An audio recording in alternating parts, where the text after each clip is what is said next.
ایماندار لکڑہارا۔ پیارے بچوں، کسی جنگل میں ایک لکڑہارا رہتا تھا۔ ایک دن وہ لکڑیاں کاٹنے جنگل اور لکڑیاں کاٹتے ہوئے اس کی کلاڑی ندی میں جا گری۔ وہ بہت پریشان ہو گیا کیونکہ اس کے پاس نئی کلاڑی خریدنے کے لیے بالکل بھی پیسے نہ تھے۔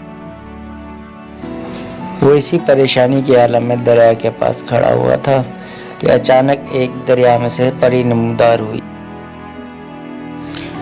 پری نے ہاتھ میں ایک سونے کی کلہاڑی پکڑی ہوئی تھی اور کہا لکڑہارے سے، کیا یہ تمہاری ہے؟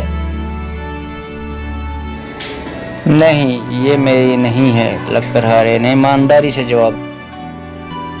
اس کے بعد پری غائب ہو گئی اور دوبارہ چاندی کی کلہاڑی کے ساتھ نمودار ہوئی۔ لکڑہارے نے پھر انکار کر دیا کہ یہ میری نہیں ہے۔